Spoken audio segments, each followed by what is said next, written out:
Welcome to Pavit Singh, Vaad Vivaad. You are watching Just Punjabi, and this is the first ever Sikh debate competition. I am your host, Ashmita.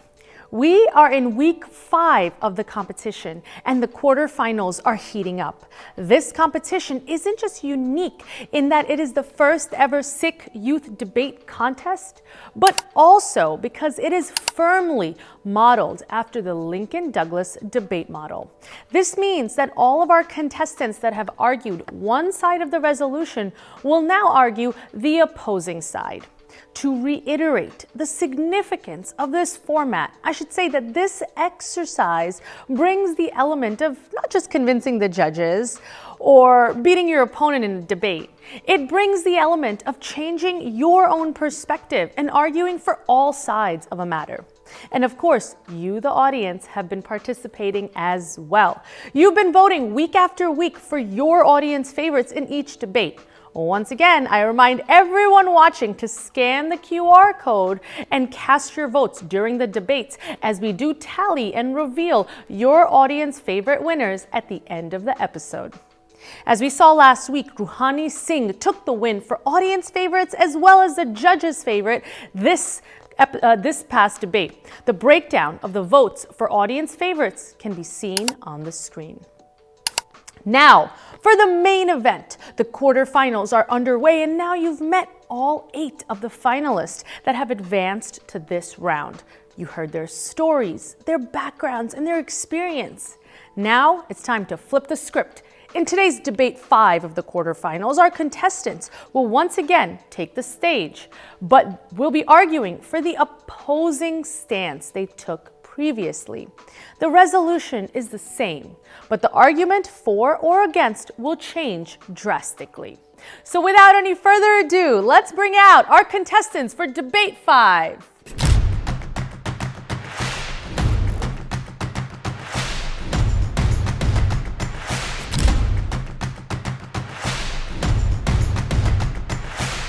Hi Mehar, so you're arguing for the opposite side now. Do you feel anything about changing your perspective? Just like obviously the different cases, contentions, and just staying happy, glad, confident, and going through with a positive mindset. Is there anything you change for the next round?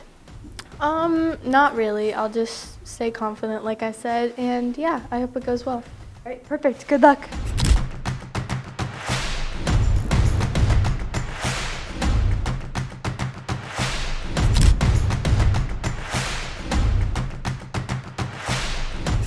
Hi Pavit, so you're arguing for the opposite side now. Anything for changing your mindset? I need to focus on my new moral frameworks and attack the argument differently. So how do you feel going into this round? I feel confident. I'm going to try my best. Sounds good. Good luck. Quick note here, the contestants were once again paired randomly using a pair generator software. And so the debate pairs are different. This is a completely random and new pairing from what you've seen so far. So now I'd like to welcome the contestant who will be arguing the pro side of the resolution. Pavit Singh, please join us on stage. Thank you so much, Pavit. Good to see you again. And of course, arguing against Pavit for the neg side is Mehar Kaur. Mehar, welcome back. Good to have you as well. The pro side is on my right. The neg side is on my left. As I'm sure you know, you've been following along. You've met these two contestants. You've heard their debates. But now you're going to hear the different perspective. Contestants, please shake hands. Once again, you have seen these contestants before, but you haven't heard how they're going to step into the other side and present the opposing argument for the chosen resolution. So, Pavit, once again, you've already been, at this podium, you've argued the other side. Is this harder or easier for you now? To me, it's harder because I've already looked at it through one perspective and I have to change my mindset when I'm doing the other side. Absolutely. And what about you, Mehar? Do you feel you have any advantages coming into this once again, or do you feel like it's more difficult to argue the opposing side? I agree with Pavit. I have to change my perspective and stuff like that, but I'm keeping a positive attitude. Absolutely. Once again, these kids have been this a group of Sikh youth have been practicing for many, many months. And here they are, not just presenting one argument, but two very different sides. So let's begin debate 5 of the quarterfinals. All right, contestants, do you have any questions before we start? Okay, then we'll begin with Pavit on the pro side, and you have 4 minutes to begin your constructive speech, starting now. Vaheguru Ji Ka Khalsa, Vaheguru Ji Ki Fateh. I affirm the resolution. A Gurdwara is a place of worship as opposed to a community gathering place or a learning center. The value for this debate is Sikhism, and my moral framework is worship. I'll provide the Merriam-Webster definition for purposes of clarity throughout this case. The definition of worship is to honor or show reverence for a divine being or supernatural power. Contention 1. The Gurdwara's primary function is religious worship. Singh 2024. The Gurdwara serves as a sacred place where Sikhs come together for communal prayer, engage in devotional singing, and listen to religious discourses. The Guru Granth Sahib, the central scripture of Sikhism, is treated with the utmost reverence and is enshrined in every Gurdwara, placed on a raised platform under a canopy. This sacred text is recited and read during congregational gatherings, underscoring the Gurdwara's role as a spiritual center for worship. The Darbar Sahib, or main hall, provides a dedicated space for these religious practices, offering an environment for reflection, prayer, and connection with the divine. Additionally, the practice of Ardas, a collective prayer, takes place regularly, further emphasizing the importance of worship within a Gurdwara. While the Gurdwara does engage in community service and educational activities, these functions are secondary to its primary role as a place of spiritual devotion and worship. Ultimately, the Gurdwara's main worship is to facilitate religious practices as it remains a, quote, gateway to the Guru, end quote, where Sikhs connect with their spiritual teachings and the divine. This reinforces the idea that worship, as outlined in Sikhism, is the central function of the Gurdwara, making it primarily a place of worship in line with the moral framework of worship. Contention 2. The architecture and the design of a Gurdwara are focused on worship. Qasim 2023. The Gurdwara serves as an ideal environment for worship as it is centered around the Guru Granth Sahib, the holy scripture of the Sikh faith, which is placed at the heart of the space. The scripture's central role in the Gurdwara emphasizes the devotion and reverence that Sikhs place on worship. Every service revolves around singing hymns and reciting the teachings from the Guru Granth Sahib, with the congregation actively participating in this collective act of worship. Additionally, practices such as bowing before the scripture and sitting on the floor together symbolize humility, equality, and devotion. These elements of the Gurdwara reinforce the importance of worship in providing a space that allows individuals to connect spiritually while fostering a sense of community. Contention 3. Seva, or selfless service in the Gurdwara, is an act of worship. Sikh Missionary Society of UK. In support of Contention 3, Seva, selfless service in the Gurdwara, is indeed an act of worship. Sikhism teaches that the highest form of worship is the service of humanity, and this is reflected through Seva in the Gurdwara. Seva is not simply a charitable act, it is a spiritual practice that connects the individual to the divine. The Gurdwara, as a place of worship, becomes a sacred space where Seva is performed as a sign of respect to God. By engaging in Seva, Sikhs align themselves with the teachings of the Gurus, who emphasize that service to humanity is equivalent to service to God. Guru Nanak Dev Ji and the subsequent Gurus lived by this example, showing that selfless service in the community kitchen or langar, cleaning the Gurdwara, and helping those in need were all ways to embody devotion to God. Importantly, Seva is performed without any expectation of a reward or recognition, reflecting true humility and selflessness, which are key aspects of worship in Sikhism. In this way, Seva is not just an act of social service, but a direct expression of reverence and love for the divine. This concludes my pro speech. Mehar, would you like to use any of your prep time? Could I use 30 minutes of my prep time?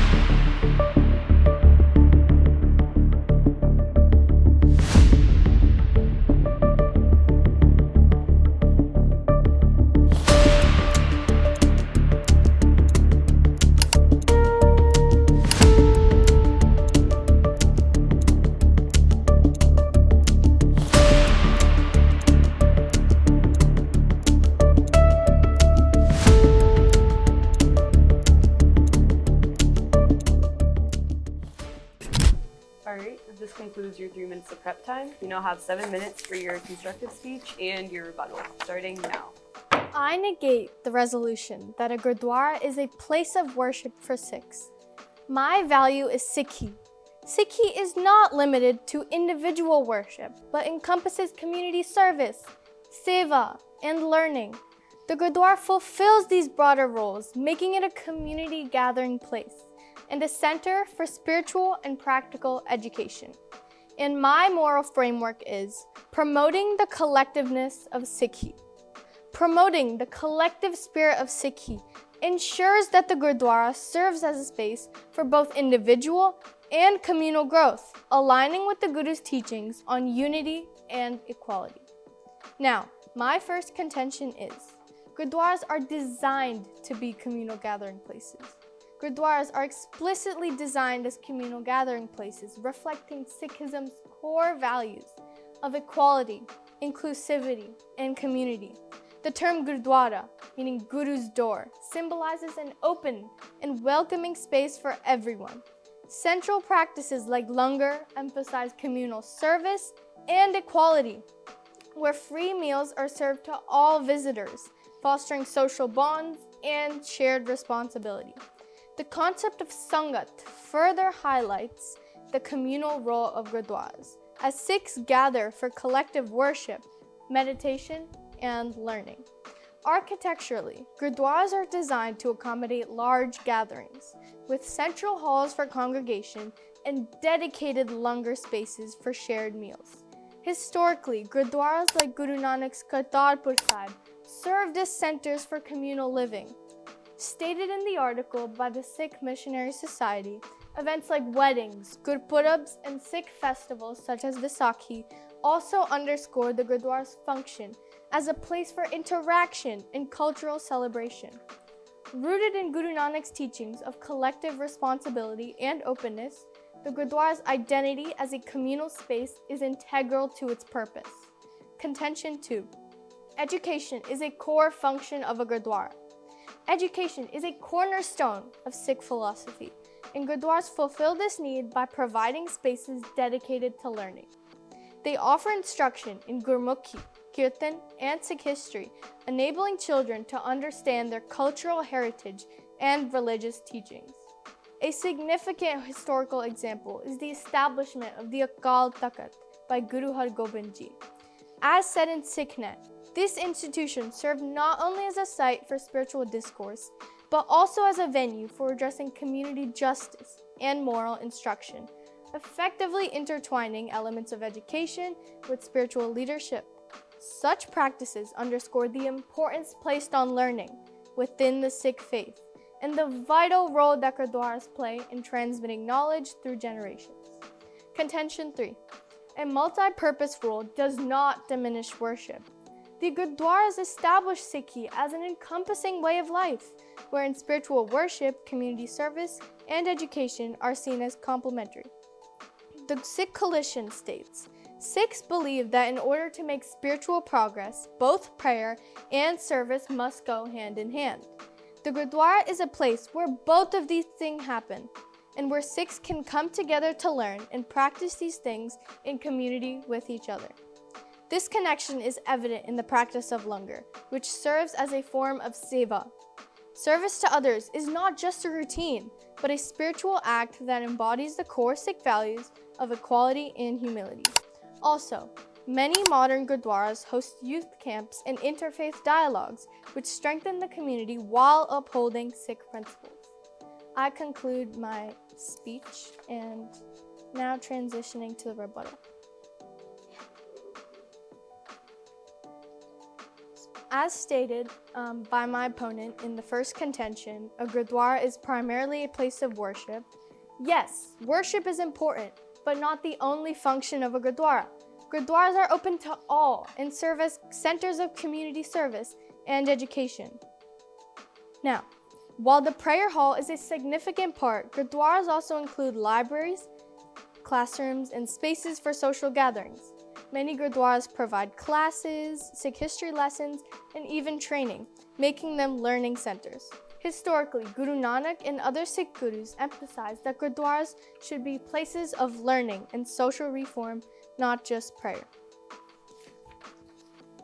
Now, on to the second contention on the architecture is centered around worship. So even the architecture of many Gurdwaras include community spaces, not just prayer halls. Many people visit not just for prayer, but for social service, cultural events, and education. Gurdwaras host marriages, community meetings, educational programs, and even humanitarian aid efforts. Now, on to the third contention on service. Seva is an act of worship. My opponent said that Seva is an act of worship, but the langar, which is a free community kitchen, which is present in every Gurdwara, is a fundamental part of Sikh values. It is about seva, selfless service, not just worship. If Gurdwaras were only about worship, they wouldn't provide food, education, and shelter to people in need. I conclude my rebuttal.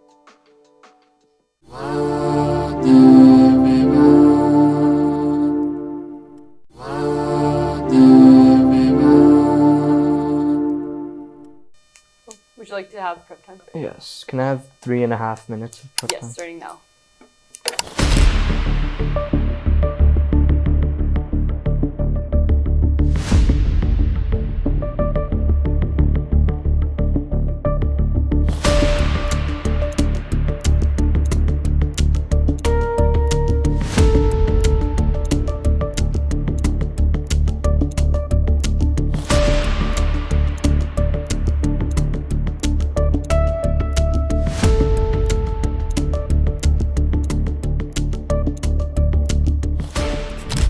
Pavit, your time is up, and now you may begin your rebuttal speech in 3 minutes, starting now. I'll now provide my negation rebuttal to the pro side.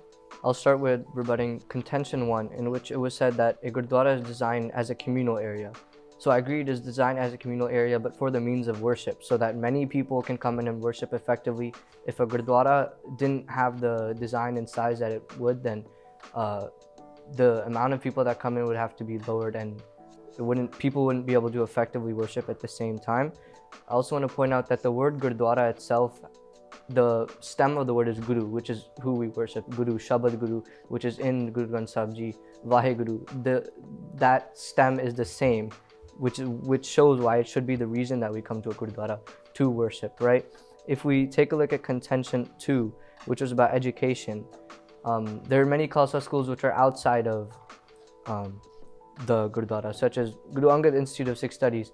The schools do not take place in the Gurdwara, and they're not affiliated with the Gurdwara, they're outside.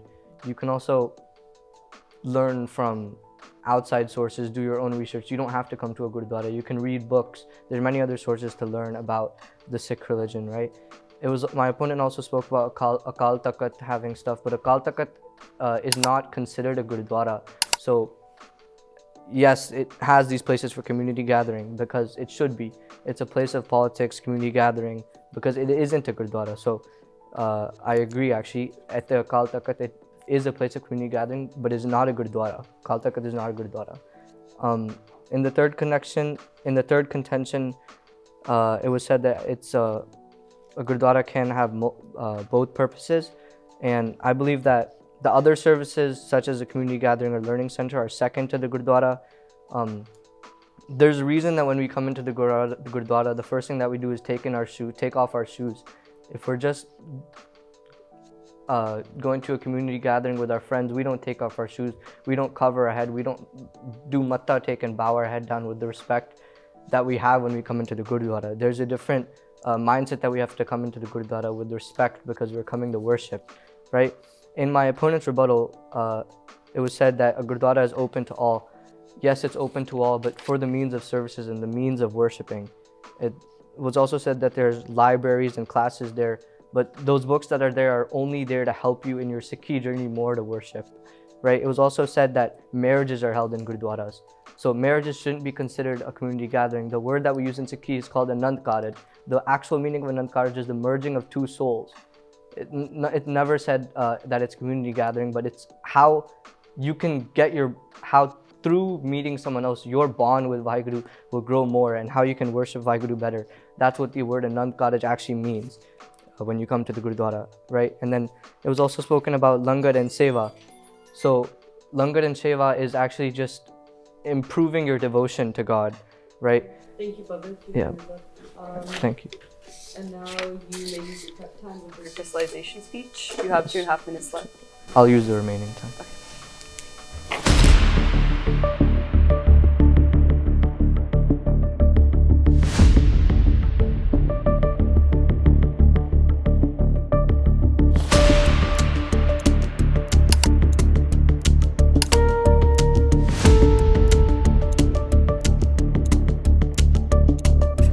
Alright, that concludes your prep time, and you now have 3 minutes to have your crystallization final speech. So I'll provide my crystallization. I believe the reason why I won this debate is because my moral framework of worship attacks this case in a more effective way. I'll first go through my contentions once more. My first contention is speaking on the means of religious worship, which is why we come to the Gurdwara. We worship through the kirtan, through the katha, and through the ardas, through the hukam that they provide. Contention 2, the Gurdwara is designed on worship. We walk in, we take our shoes off, we go to matha tek, we listen to kirtan. It's designed so that we can worship more effectively and get closer to Vaheguru, right? Contention 3, Seva, selfless service is an act of worship. Seva, doing Seva shows our devotion to God, shows that we put ourselves above others. That's exactly what Guru Bani says to do, right? If we take a look then at my rebuttal again, many people coming into the Gurdwara due to the design of it is effective so that many people can worship, right? And then my opponent also spoke about Sangat. So Sangat may be considered as the word community, but it's also the fact that we are worshiping as a community, that we're never alone as Sikhs. We're never alone. We'll always have people to worship with and learn from on how to get closer to Vaheguru, right? We might think that a Gurdwara may be a place of community gathering and learning, but in the end, that's just Maya. That's an illusion, right? Our ending goal in this life is to make it to Sachkhand, is to get close to Vaheguru and finish the aim of our life. So we shouldn't be worried about this other stuff. We should come to the Gurdwara and try and worship as best as we can and get as close to Vaheguru as possible. So once again, we worship as a community. We worship through what we learn. We're worshiping only. As a Sikh, the word Sikh means learn, but because we're learning as we worship through this journey. This journey is our ending goal in this journey is to be with Vaheguru in the end of our life, and we can only do that through worshipping Vaheguru and trying to become like Vaheguru, right? So once again, there's a reason the Guru Granth Sahib Ji is the first thing when we walk into the Diwan Hall. It's at a heightened platform. It's beautifully decorated. There's a reason that it's like that, because that is the reason why we come to the Gurdwara, right? If you walk into the Langar Hall a lot of times at the Gurdwara, is it the cleanest? No. Is it the most grand area? No. The most grand area is where the Guru Granth Sahib Ji is, where Guru Granth Sahib Ji is put in Prakash. It's cleaned every day. It's made sure that it looks, as beautiful as possible. So once again, that is why Gurdwara is a place of worship. Great, thank you, Pavit. Mehar, would you like to use any prep time? I'll take 2 minutes of prep time. Starting now.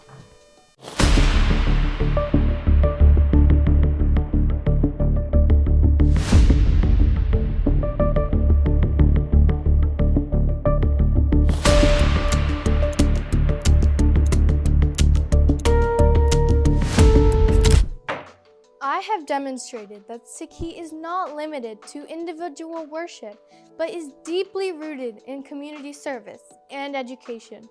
Gurdwaras embody this holistic approach, serving as places of worship, community gathering, and learning.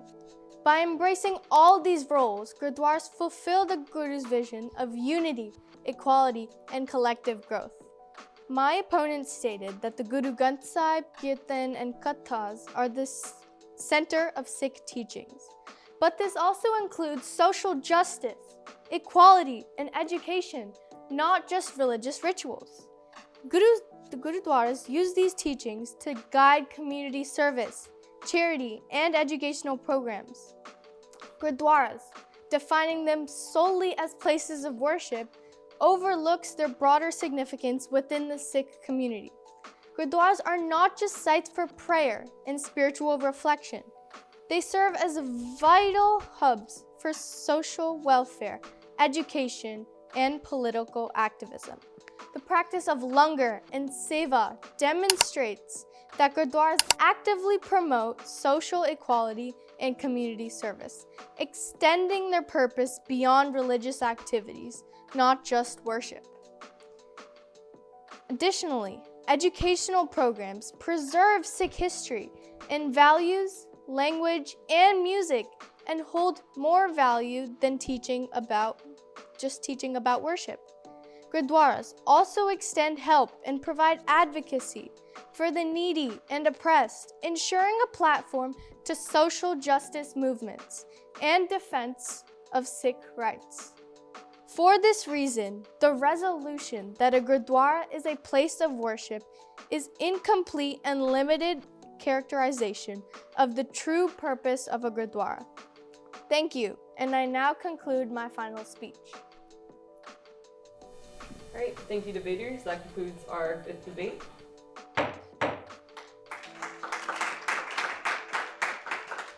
You just finished both rounds of debate. How do you feel?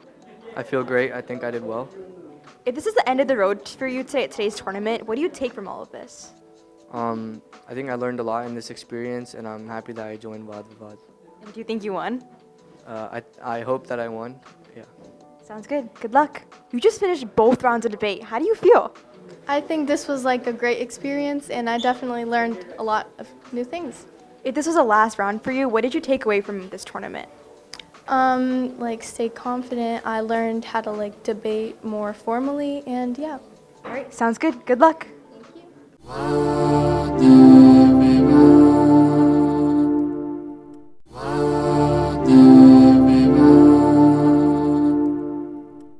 Hello, judges. Hello. What's up? We are halfway through the quarterfinals. How are we feeling? Feel good. Feeling good. Yeah. That was a close one. Yeah. That's going to be a tough one. Excited to see what the outcome is. As a coach, I was really impressed by both debaters being able to switch sides and really lean into jukti, or the techniques that we've taught them, building the argument bottom up, starting with that value framework, and then building the case from there. And I was really happy to see that, and I hope that you all saw this as well. They're not attached to an argument; they're attached to the technique and the structure of the Lincoln Douglas format. So that was really heartening to see. The other thing that really caught my eye was the evidence that was presented by both of the students was the same, but the way they used that evidence was for a completely different argument. So going right into it, with the architecture point. Yeah. So as Divjot mentioned, Pavit came at it from a perspective that the architecture underscores the importance of worship, or the focus on worship in the Gurdwara Sahib. Whereas Mehar took it from a perspective of there are these large communal gathering spaces such as the Langar Hall that promote qualities like equality and the importance of Seva. So it's interesting how they took different approaches with the exact same argument. Yeah. But even to that point, where I think with Pavit, like his I felt like went through, whereas when he was doing his rebuttal for Mehar's, he specifically spoke to the points that she brought up with the design aspect of it. Whereas I feel like Pavit's went through, but Mehar's did not. And then even specifically, like when Pavit was rebutting that one, I really liked when he used, because they both also use the same evidence in terms Gurdwara means the gateway to the Guru, right? Right. And I really like when Pavit flipped Mehar's definition of like, yes, like when we look at the stem of the word, and he took Guru and looked at Gurdwara, Wahi Guru, and connected to Shabd Guru. Right. So look and connected her point right back into the worship aspect of it. So I thought for that point, Pavit's rebuttal was really strong. For that point too, when she brought up the Guru's door, I was like a little not convinced about it because it felt too generic to tie to her point. And then Pavit said, well, yes, the Guru's door, as in Guru worships. Pavit did a really good job in addressing that aspect of it. Yeah, and we can tie. I feel like one other discussion point that we should have is how well they argued within their described framework and their value criteria. So I think Pavit did a really great job tying things back to worship, his value criterion and value of Sikhism and worship. And he also brought up the Merriam-Webster definition of all of that as well. That was good. Yeah. I love that part. Yeah, because you can't really debate against an actual definition of something, right? So I think his general case was pretty well structured to support his thing. Now on the other side, as we talked about why I'm feeling a little 50-50, I feel like Mehar did a pretty good job as well, identifying a proper framework and then constructing her case around it. Yeah, I feel like Mehar, like, she kind of had the same flaws that she had in her earlier round on like not utilizing her crystallization speech fully, because like Pavit went back to his value criterion and saying how like worship is more effective for what we're talking about, and I would have liked to hear that from her a little bit more and just hear on why, because she had a great value criterion and it would have worked well for her argument, but just hammering it in would have like really done it. I think, I mean, not a specific point, but like just when I was looking at the overall stuff and like just the flow of everything, I felt Pavit did a really good job in contesting each and every one of Mehar's point, where I felt that opposite wasn't being done as strongly. She described in her first rebuttal that Gurdwara Sahibs have libraries, classrooms, and social gathering spaces. And I think that was the rebuttal to the fact that the central function is worship. Exactly. Thank you. And then her second one was that Seva is not just about worship. We serve people from many backgrounds. And then her rebuttal to his third point was people also visit the Gurdwara Sahib for cultural and social services. Now, I think he did a great job addressing the libraries, classrooms, and social gathering spaces, because again, going back to, he spoke that the communal design is for worship, but then similarly, the libraries that exist, the classrooms that exist are all so you can learn things that are pertinent to worship. So you can become a better Sikh.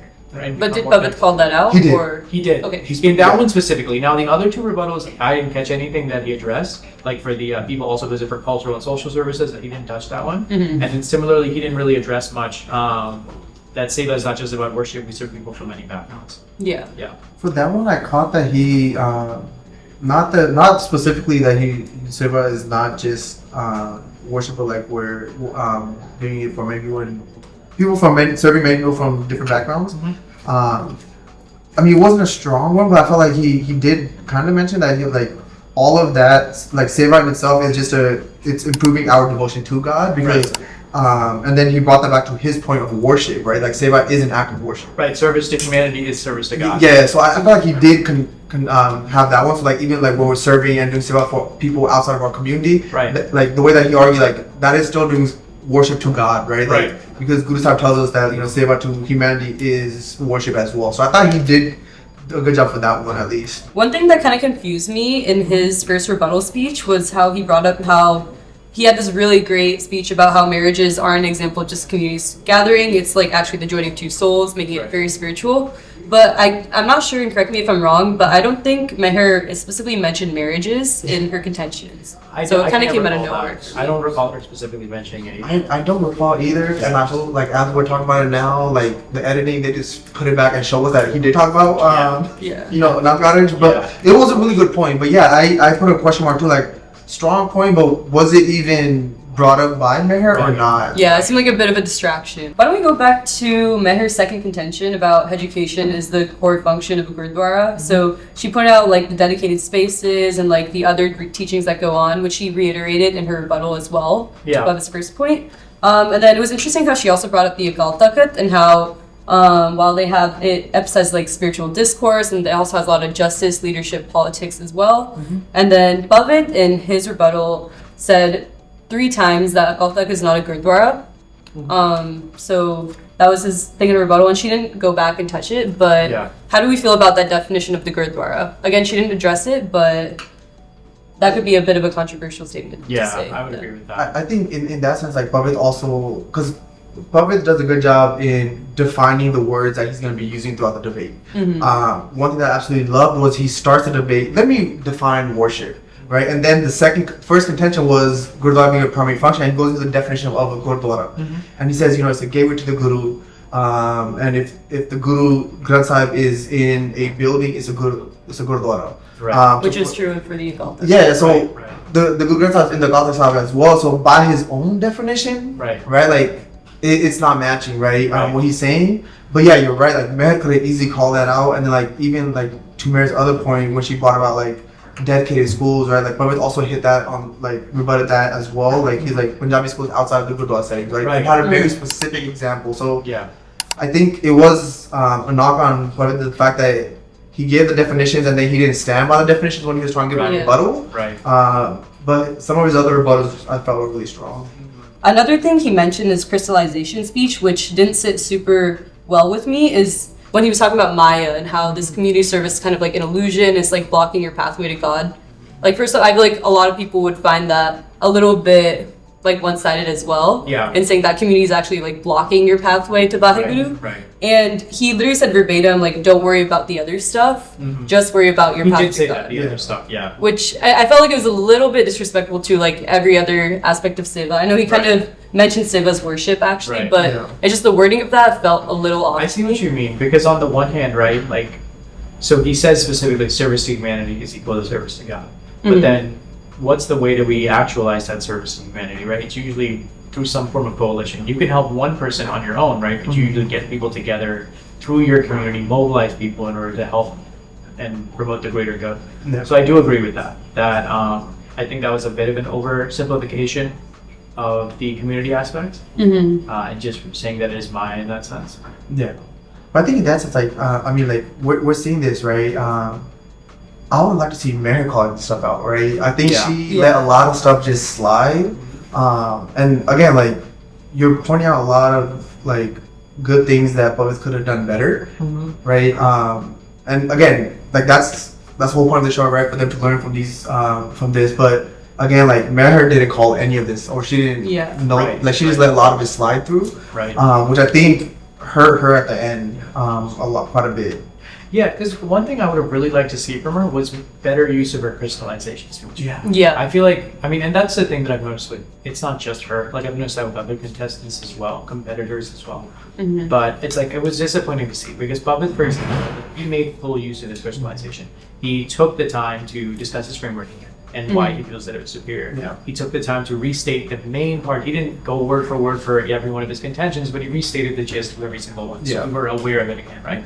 And then he carried through some of the rebuttals that he had that we can all agree were some of the stronger ones. The other ones that are a little bit controversial, he kind of seemed to have dropped them a bit. He didn't bring them up again after that in his crystallization. But then on the other hand, with her, she didn't really she didn't restate all of her contentions as far as I was aware. And then she didn't readdress all of her rebuttals that she made. She carried through a couple of them, but she didn't bring up all of them. I think we're in consensus. Yeah. You wanna? Yeah, I would love to. Yeah. Well, Signed it speaker up. points. What do you? Yeah. Speaker points. I think honestly, I'd give. Let's see. I think Mehar was still really strong spoken. I'd give her a 9 again. And Pavit, I think he had a few places of stumble in his rebuttal. Probably an 8. For me, they're tied. I would give them both a 9. I think they both did really well in terms of their debate technique and their speaker capabilities. Yeah.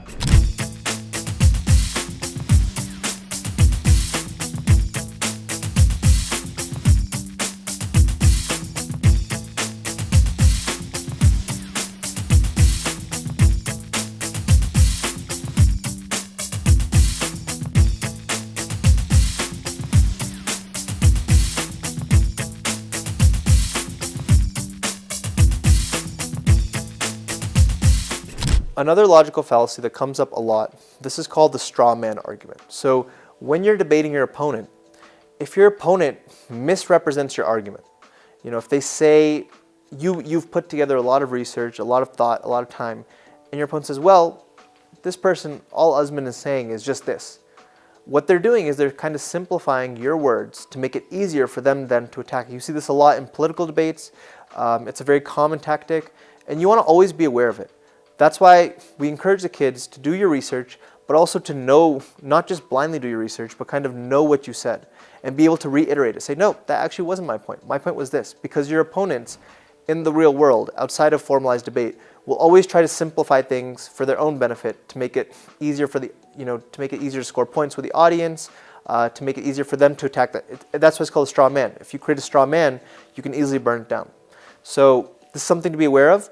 And one of the things that you can avoid, how you can avoid against this, is something we call the steel man, which is when you're practicing your debate arguments, think about the best possible argument, the steel man, of what your opponent could think of to say against you. If you do that, that'll help you make a better argument in the first place and help you be more prepared to win your debate round and win your debates in real life.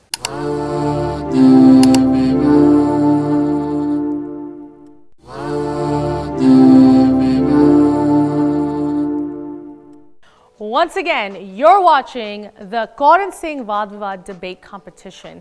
Every week we've been presenting to you various contestants debating in the quarterfinals of this competition.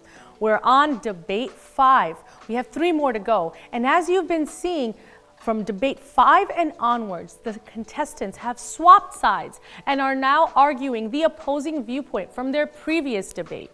So on this particular debate, we have Pavit Singh arguing the pro stance, and Mehar Kaur has argued the neg stance. Before I release the winners of this debate, as per our judges, I want to, of course, do the audience favorites because you've been following along, you've been voting, and today we're going to announce who you think was the better, or I should say, who you feel was your favorite contestant from debate 5 of this competition. The audience winner for debate 5 of the Kaur Singh Vaad Vivaad competition is Pavit Singh. Pavit, congratulations. The audience clearly seems to love how you debate. What do you have to say to them? Hello audience, I really appreciate you guys, and you've taken out time in your day to watch the Vaad Vivaad debate show, and you voted for me, and I really appreciate it. Okay, now it's the moment that we've all been waiting for. We have a live audience in our studios in New York City. The judges, the contestants, the coaches, the parents, the friends, the family, they're all here. And the winner of debate 5 of this competition is... Drum roll, please. Pavit Singh. Congratulations, Pavit.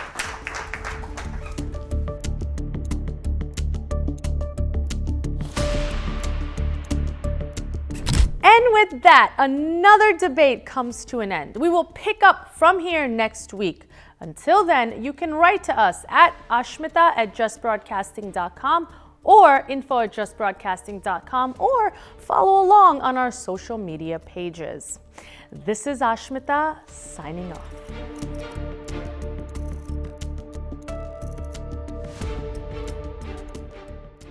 I'm Upkaran Singh Pogal, a tech professional and real estate investor. Like many people, I used to think the only way to build wealth was by working hard at a 9-to-5 job. That all changed when I read Rich Dad, Poor Dad.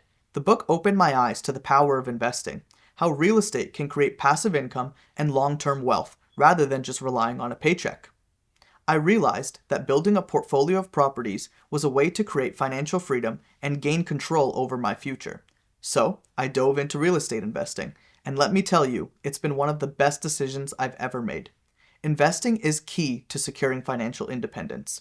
Whether you're looking for side income or a long-term strategy, real estate can make it happen. I'm passionate about giving back and teaching others how to get started on their investing journey too. So, if you're interested in learning more about real estate investing, feel free to follow me on Instagram and shoot me a DM. Vaheguru Ji Ka Khalsa, Vaheguru Ji Ki Fateh. This is Harman Singh, Executive Director of the Sikh Coalition. For more than 20 years, the Sikh Coalition has worked to reduce hate, violence, and discrimination experienced by the Sikh community. Nationwide, we work in the court system, in policy, in education, community development, and media and communications to raise the Sikh profile and build a new future for Sikh youth. Vaheguru Ji Ka Khalsa, Vaheguru Ji Ki Fateh.